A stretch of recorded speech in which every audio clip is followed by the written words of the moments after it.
Assalamualaikum warahmatullahi wabarakatuh. Waalaikumsalam warahmatullahi wabarakatuh. Kami dari kelompok 9 ingin mempresentasikan hasil kelompok kami. Pertama-tama perkenalkan, nama saya Ulan Apriliani sebagai moderator, Diana Anding Anggraini sebagai penyaji, Sri Megia Pirsa sebagai operator, dan Nur Fajria sebagai notulen. Baik, materi pertama-tama akan disampaikan oleh Diana. Peran Islam dalam mewujudkan masyarakat beradab dan sejahtera. Peran umat Islam dalam mewujudkan masyarakat beradab atau masyarakat madani. Masyarakat madani atau masyarakat beradab adalah suatu kelompok individu dalam satu wilayah tertentu yang mendapatkan keadilan dan keseimbangan dalam hal kesejahteraan kehidupan sesuai dengan fitrah manusia sebagai hamba Allah Subhanahu wa taala yang mempunyai kewajiban dan amanah dari Allah Subhanahu wa taala untuk menegakkan keadilan dengan hukum yang berlaku di negaranya.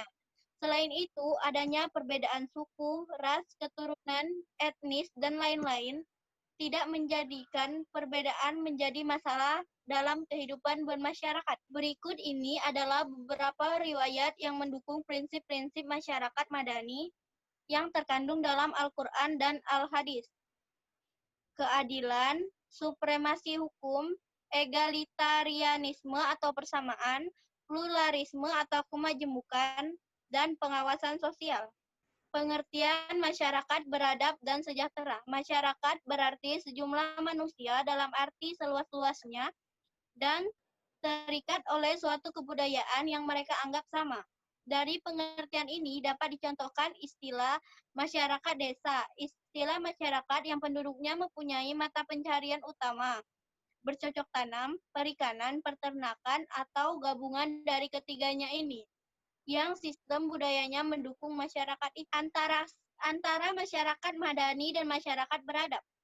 Kata madani berasal dari bahasa Arab al-Madinah, suatu kota yang terletak di Hijaz atau Saudi Arabia. Kota itu semula sebelum Islam datang bernama Yasrib oleh Nabi Muhammad SAW. Diubah namanya menjadi Al-Madinat Al-Munawwaroh. Kota ini menjadi semacam ibu kota suatu negara dengan ciri Rasulullah memberi petunjuk kepada umat, melakukan hubungan bilateral dengan negara lain, memerintah sebagainya yang diperankan oleh para raja dan umumnya. Landasan peran umat beragama dalam mewujudkan masyarakat beradab dan sejahtera. Landasan peran umat beragama dalam mewujudkan masyarakat beradab dan sejahtera. Petunjuk Al-Quran yang langsung berkenaan dengan masyarakat beradab dan sejahtera didasarkan pada hal-hal sebagai berikut. Tauhid, perdamaian, saling tolong-menolong, bermusyawarah, adil, dan akhlak. Kehidupan bertetangga dalam Islam. Kata al-jaar atau tetangga dalam bahasa Arab berarti orang yang bersebelahan denganmu. Agama Islam adalah agama rahmah yang penuh kasih sayang, dan hidup rukun dalam bertetangga adalah moral yang sangat ditekankan dalam Islam. 2. Hal Islam adalah hal-hal yang perlu diperhatikan dalam bertetangga. Batasan tetangga, ke tetangga bagi seorang muslim, anjuran berbuat baik kepada tetangga, dan ancaman atas sikap buruk kepada tetangga. Gaya hidup masyarakat madani. Masyarakat ideal menurut ajaran Islam adalah masyarakat yang taat pada aturan Allah, yang hidup dengan damai dan tentram, yang tercukupi kebutuhan lainnya. Karakteristik masyarakat madani. Ada beberapa karakteristik masyarakat madani diantaranya terintegrasinya individu-individu dan kelompok-kelompok eksklusif ke dalam masyarakat melalui kontrak sosial dan aliansi sosial. Menyebarnya kekuasaan sehingga kepentingan-kepentingan yang mendominasi dalam masyarakat dapat dikurangi oleh kekuatan-kekuatan alternatif.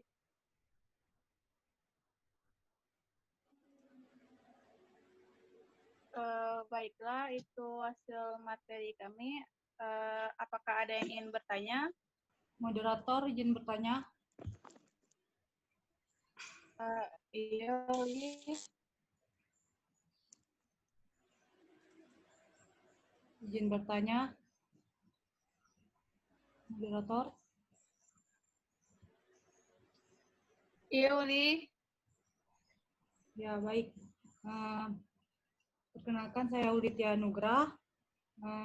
Ingin bertanya, coba jelaskan yang dimaksud dari kelima prinsip-prinsip masyarakat madani dan masyarakat beradab. Jelaskan, sebutkan salah satu contohnya. Terima kasih. Ya, sama-sama, Li.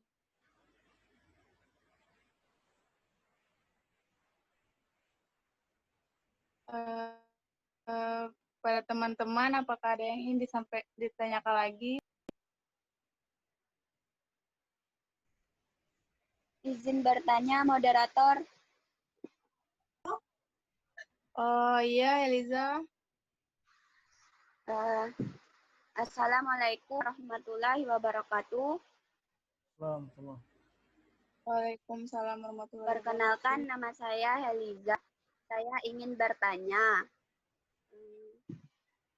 di dalam kehidupan bertetangga dalam Islam, kan ada ancaman atas sikap buruk kepada tetangga. Apa saja sih ancaman atas sikap buruk kepada tetangga tersebut?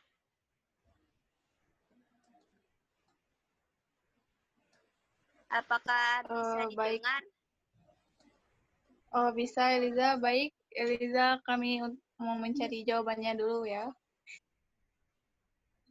Baik, pertanyaan Ulitia akan dijawab oleh Deana. Baiklah, jelaskan prinsip masyarakat madani satu persatu. Satu, keadilan. Dalam Islam diterangkan dalam Al-Quran, al-hadisnya tentang aspek kehidupan dalam bermasyarakat. Seperti tentang para pengumpat dan pencela yang mengumpulkan harta benda dan menghitung-hitungnya. Ia mengira bahwa hartanya akan mengekalkannya. Dua, supremasi hukum. Maksudnya tentang hukum Islam. Pentingnya berlaku adil terhadap siapapun tanpa pandang bulu, bahkan terhadap orang yang membenci kita sekalipun. Kita harus berlaku adil karena sesungguhnya Allah Maha mengetahui apa-apa yang kita kerjakan. Tiga, egalitarianisme atau persamaan, bahwa sesungguhnya manusia diciptakan dari jenisnya laki-laki dan perempuan, bersuku-suku, berbangsa-bangsa, agar kalian saling mengenal satu sama lain. Tentunya perbedaan itu harusnya menjadi warna tersendiri, sehingga bisa terjadi suatu egalitarianisme, bukan sebaliknya. 4. Pluralisme atau kemajemukan. Kesadaran pluralisme itu seharusnya diwujudkan untuk bersikap toleran dan saling menghormati di antara sesama anggota yang berbeda, baik berbeda dalam hal etnis, suku bangsa, maupun agama. 5. Pengawasan sosial, yaitu keterbukaan itu sebagai konsekuensi logis dari pandangan positif dan optimis terhadap manusia, bahwa manusia pada dasarnya adalah baik. Oleh karena itu, manusia secara fitrah baik dan suci, maka kejahatan yang dilakukan bukan karena sifat dalam dirinya, akan tetapi lebih disebabkan oleh faktor-faktor luar yang mempengaruhinya.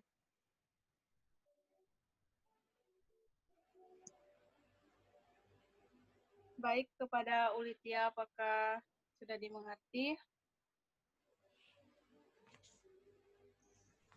Baik, sudah. Terima kasih. Oh ya.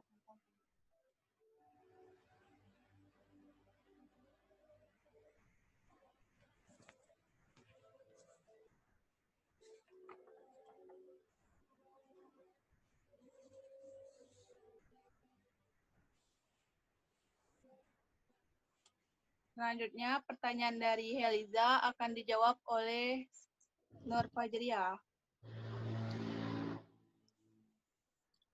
Pertanyaan Heliza tadi, apa yang dimaksud dengan ancaman dan sikap buruk kepada tetangga?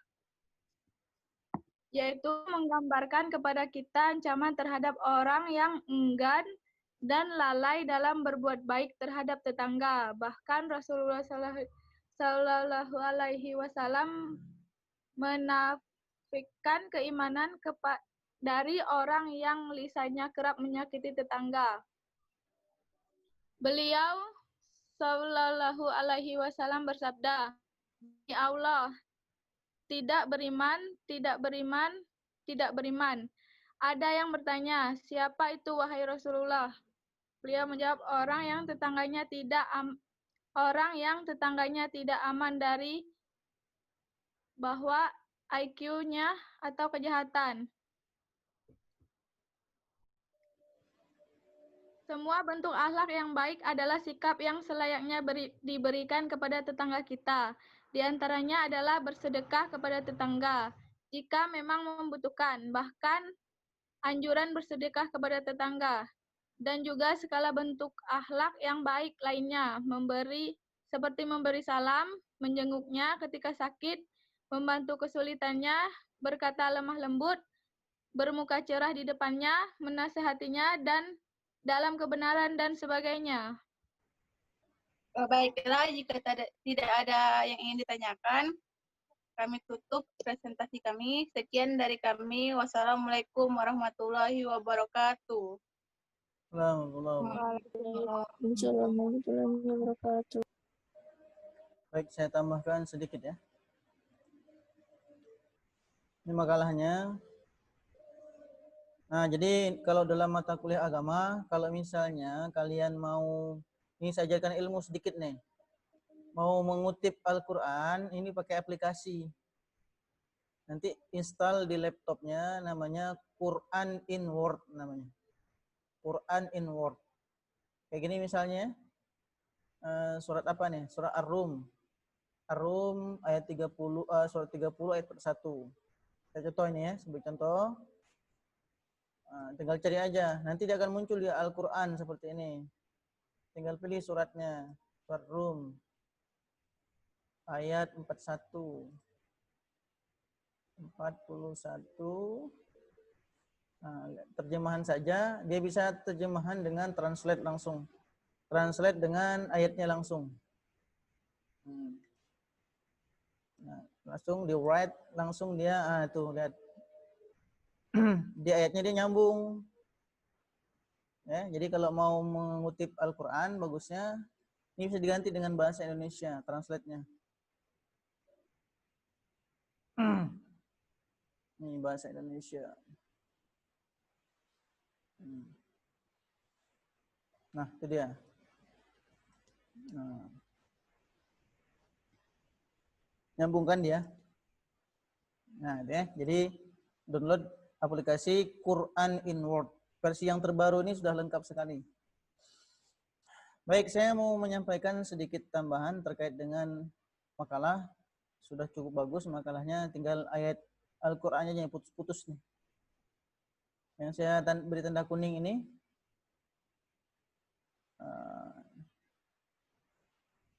Zaharul fasadu fil barri wal bahr bima kasabat aydin nas. Telah terjadi kerusakan di laut dan di darat karena kerusakan tangan manusia. Yudhiquhum ba'dalladzi amilu, agar mereka merasakan sebagian dari akibat perbuatan mereka, la'allahum yarji'un, supaya mereka kembali kepada jalan yang benar, jalan yang dari Allah Subhanahu wa taala. Nah, perlu kita pahami bahwa di makalah juga disebutkan tidak ada satupun benda ciptaan Allah di muka bumi ini kecuali mereka akan bergerak, mereka akan bertindak kecuali atas izin Allah Subhanahu wa taala. Kalau kita melihat dari ayat ini bahwa kerusakan yang terjadi di darat dan laut ini kebanyakan ya, karena ulah tangan manusia. Dan orang kadang dia ketika melihat musibah itu tidak langsung mengintrospeksi diri, menyalahkan kelompok ini, menyalahkan kelompok itu, menyalahkan alam dan lain sebagainya. Padahal yang menjadi faktor utama penyebab kerusakan di muka bumi itu adalah manusia sendiri. Ya. Kalau kita lihat misalnya ketika Allah Subhanahu wa taala memberikan kisah dalam Al-Qur'an dari umat-umat terdahulu, bagaimana Nabi Lut, bagaimana umat Nabi Musa, umat Nabi Nuh dan umat-umat Nabi yang lain ketika mereka membangkang pada perintah Allah, berbuat kerusakan di muka bumi ini, maka Allah Subhanahu wa taala langsung menegur mereka dengan azab. Ya, dengan azab. Nah, kita ini alhamdulillah di zaman kita ini banyak orang yang berbuat kemaksiatan, berbuat dosa, akan tetapi dikarenakan masih ada orang di antara kita yang mereka beristighfar kepada Allah, mohon ampun kepada Allah, itu mereka menjadi pasak. Saya bilang pasak itu karena masih ada orang-orang yang dia berzikir, masih baca Quran, masih ada pesantren, yang mana mereka masih mengingat akan kebesaran Allah Subhanahu wa taala. Coba kalau sekiranya semua orang mereka sudah lupa pada Allah, maka itu azabnya bisa instan. Nah, kita lihat misalnya kejadian-kejadian yang menimpa beberapa daerah di Indonesia. Yang dulu ada bencana tsunami di Aceh, begitu juga tanah longsor yang dulu pernah kita dengar, bahwa di sana ternyata adalah markas dan sumber kemaksiatan. Nah, jadi ya, harus kita pahami bahwa kalau masih ada di antara kita yang masih mau menundukkan diri kepada Allah, mau beristighfar, mau membaca Al-Quran, maka ini bisa menjadi tameng bagi kita. Nah, yang menarik bagi saya mau sampaikan yaitu terkait dengan manusia madani. Ya, manusia yang madani sesuai dengan judulnya ini adalah orang Islam dalam mewujudkan masyarakat yang beradab. Salah satu adab seorang muslim kepada muslim lainnya yaitu adab mereka ketika bertetangga, ya, bertetangga. Nah, ini pikir adab bertetangga. Nanti kalau kalian tinggal dengan tetangga kalian, maka ini ada adab-adabnya. Nah, orang yang bertetangga, ya, ini merupakan perintah Allah Subhanahu wa taala agar berbuat baik kepada tetangga mereka. Kata Allah, wal jaril qurba wal jaril junub, tetangga yang dekat dan tetangga yang jauh. Jadi definisi tetangga itu nanti meluas. Ada tetangga yang kategori tetangga dekat dan ada yang terkategori tetangga yang jauh.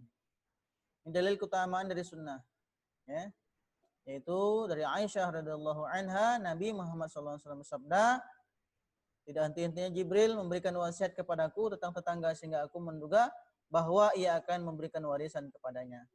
Dan bahkan Rasulullah SAW mengatakan bahwa wal jaru qoblad dar, tentukan teman sebelum jalur perjalanan, dan tetangga sebelum rumah.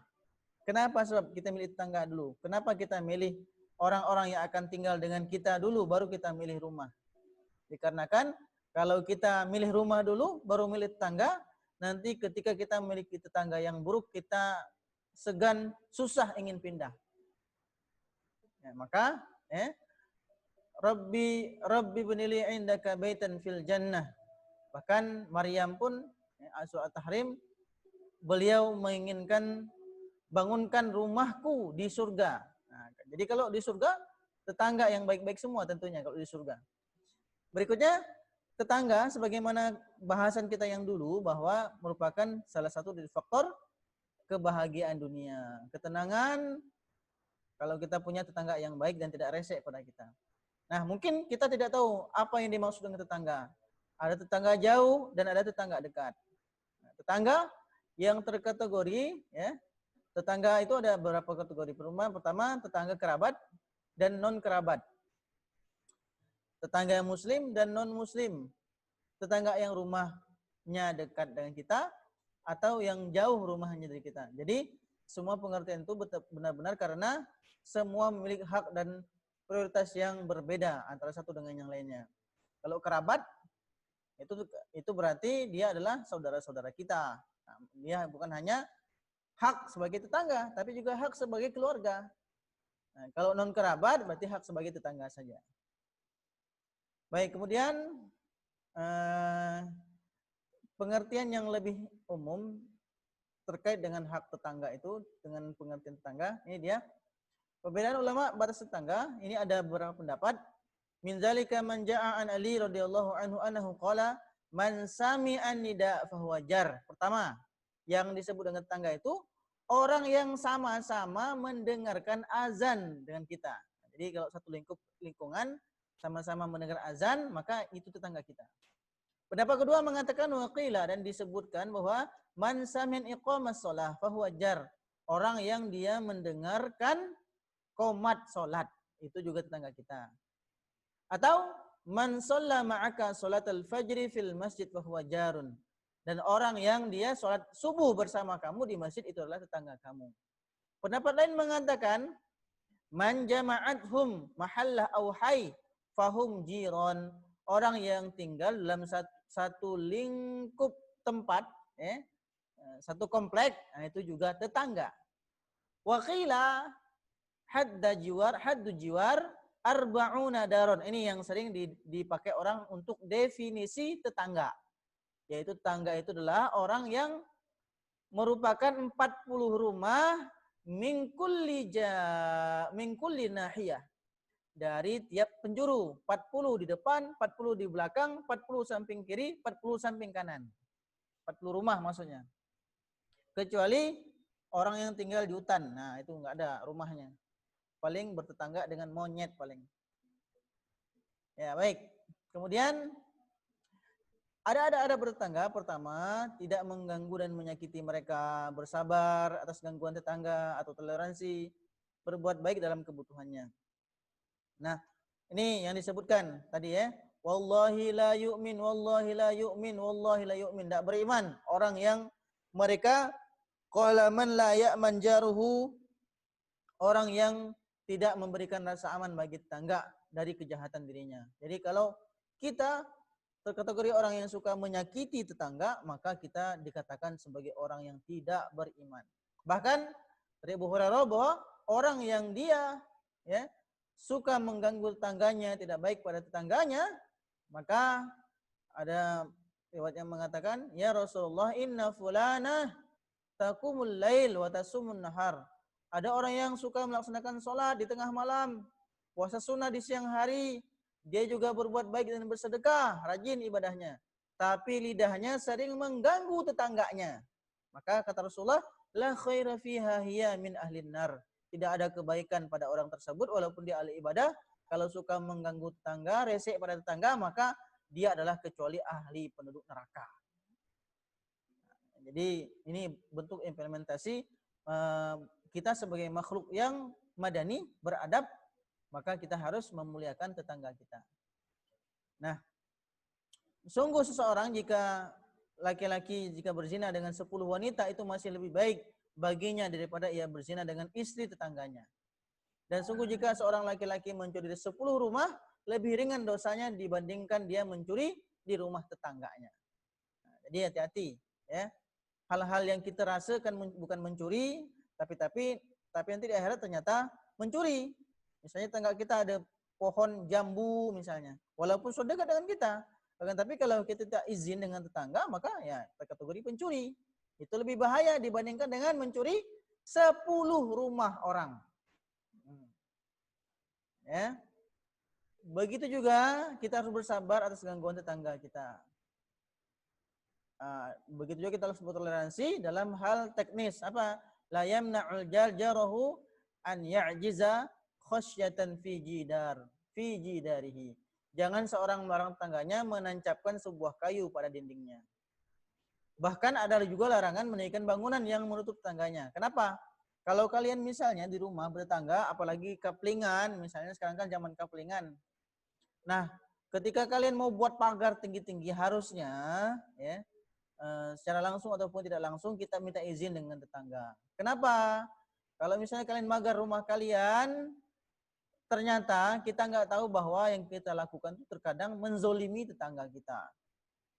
Kenapa menzolimi? Yang harusnya tetangga kita kena sinar matahari, dikarenakan tingginya pagar kita, beton kita, akhirnya menghalangi rumah mereka dari terkenanya sinar matahari. Mereka tersiksa setiap hari tidak kena sinar matahari. Nah, makanya kita harus izin minimal kalau kita membuat pagar dengan beton dan lain sebagainya. Nah, berbagi makanan, di bagian saling memberi hadiah, tahaddu tahabbu, saling memberi hadiahlah kalian, maka kalian akan saling mencintai. Nah, ini ada beberapa batasan. Ini masih terkait dengan kehidupan masyarakat Madani di hal tetangga. Kita lebih mempertegas di sini saja. Nah, apabila kita memiliki tetangga yang non-Muslim, maka kita lihat Rasulullah SAW bagaimana beliau berinteraksi dengan tetangga yang non-Muslim. Dalam Sahih Bukhari, Rasulullah pernah menjenguk seorang anak Yahudi yang masih kecil, lalu mengajaknya masuk Islam sehingga ia menjadi Muslim. Baik, sedikit lagi. Ini biasanya ada nih, terjadi nih di rumah kita, di sekitar tetangga kita nih. Yaitu ada dahan yang menjorok atau tanaman-tanaman tetangga yang kadang-kadang dahannya masuk ke lahan kita. Ini ada hukumnya. Hukum pohon yang dahan yang menjorok atau mengganggu perkarangan tetangga, ya. Maka Syekh Abdul Rahman As-Sa'di mengatakan jika dahan atau ranting pohon menjalar ke tanah atau udara orang lain dan orang tersebut tidak merelakan keberadaan dahan tersebut, maka pemilik pohon diperintahkan untuk memangkas dahan tersebut. Jadi kalau kalian punya tanaman, mangga ke, durin ke, rambutan ke, menjorok ke tetangga, nah kalau tetangganya nggak ridho, dengan pohon kalian itu, sebaiknya kalian pangkas. Atau kalian secara nggak langsung misalnya, karena ada dahan menjorok itu setiap hari tetangga itu nyapu. Kalian tahu bahwa itu ternyata daun dari rumah kalian. Nah, setiap hari dia ngumi tetangganya. Dasar tetangga aku nih katanya batang daun ke rumah kami semua. Nah, itu berbahaya, malah itu kita artinya menzolimi tetangga kita. Kecuali tetangganya rela, Nah, jika dia tidak mau, maka pemilik tanah menekuk dahan tersebut tanpa memotongnya jika memungkinkan. Jika tidak bisa disingkirkan kecuali dengan dipotong, maka pemilik tanah boleh memotongnya dan dia tidak memiliki kewajiban untuk memberikan ganti terkait pemotongan tersebut. Tapi kalau di masyarakat kita nih penerapan ini bisa-bisa besakat nih dengan tetangga nih. Yang batang rambutan kami minta tebang-tebang katanya, padahal dia nggak tahu kita nyapu tiap hari gara-gara pohon yang ada di rumah dia. Jadi makanya antara tetangga yang satu dengan tetangga yang lain harus saling mengerti, saling memahami. Baik. Berikutnya ada hak syuf'ah yang terakhir, Hak syuf'ah, apa itu? Tetangga rumah lebih berhak dengan rumahnya. Jarud dar ahaqqu biddar. Jika seorang akan menjual rumahnya, maka hendaklah diutamakan tawarkan kepada tetangga terlebih dahulu, khususnya yang hanya memiliki akses satu jalan, bersebelahan atau berhadapan dengan tetangganya. Jadi masyarakat yang madani, masyarakat yang memiliki peradaban yang baik, maka dia tidak hanya mengedepankan kemajuan fisik, mengedepankan kemajuan bangunan, infrastruktur, akan tapi masyarakat yang madani adalah masyarakat yang mereka juga mengedepankan bagaimana berlaku sebagaimana disampaikan di makalah, yaitu orang yang mengedepankan akhlaknya sebagai seorang muslim. Bagaimana Rasulullah SAW pernah ditanya oleh sahabat kepada Aisyah, ya Aisyah, bagaimana akhlak Rasulullah SAW? Apa kata Aisyah? Bahwa kana khuluquhul Quran. Akhlak Rasulullah adalah Al-Quran yang berjalan. Nah, kita kalau mau selamat dunia akhirat, walaupun istilahnya hal sepele dengan tetangga, mendingan kita jangan memiliki masalah dengan tetangga. Dikarenakan mengapa? Bisa jadi itulah nanti akan menghalangi kita masuk surganya Allah Subhanahu wa taala, karena kezoliman-kezoliman yang kita lakukan kepada tetangga kita. Jadi minta maaf kalau lebaran, datangi tetangga minta maaf, mungkin kami ada salah yang sengaja atau tidak sengaja, mohon maaf ya, mohon maaf lahir batin ya. Nah, nanti kalau lebaran jangan lupa minta maaf dengan tetangga. Maka kalau tetangga maafkan kita menjadi orang yang beriman dan kita akan selamat baik dunia maupun akhirat. Baik, itu saja yang bisa saya tambahkan. Sudah masuk waktu asar. Saya sudah upload latihan 10 soal. Semuanya saya ambil dari makalah. Ya. Jadi itu ada limit waktunya hari ini sampai hari Senin. Ketika kalian buka, limit waktunya hanya 45 menit saja. 10 soal saja. Jadi semua nilai itu sudah terakumulasi langsung di Philip. Nah, jadi yang tidak buat tugas, yang tidak ngupload resume, itu sistem yang sudah ngatur ya. Nah, jadi sudah terkumpul. Jadi saya nanti tinggal ngambil kumpulan nilai itu saja yang ada di Philip. Baik, sudah dilihat nilai UTS-nya? Sudah dilihat semua? Sudah, Pak. Oke, baik. Tidak ada yang dibuat ya. Jadi saya periksa satu persatu, itu makanya agak lama. Satu persatu saya periksa. Nah, jadi nilainya agak lama. Mohon maaf atas keterlambatan nilainya. Dan untuk hari ini saya rasa cukup. Karena tadi sudah ditutup oleh moderatornya, maka saya tutup. Ada yang mau didiskusikan sebelum ditutup? Ada? Nggak ada ya? Oke, kalau tidak ada, terima kasih atas kesediaan waktunya dan atas perhatiannya. Mohon maaf kalau ada kesalahan-kesalahan, baik dari bertutur kata atau berucap. Saya akhiri dengan Assalamualaikum warahmatullahi wabarakatuh dan selamat sore. Waalaikumsalam warahmatullahi wabarakatuh. Terima kasih, Pak. Baik, sama-sama. Waalaikumsalam warahmatullahi wabarakatuh. Terima kasih, Pak.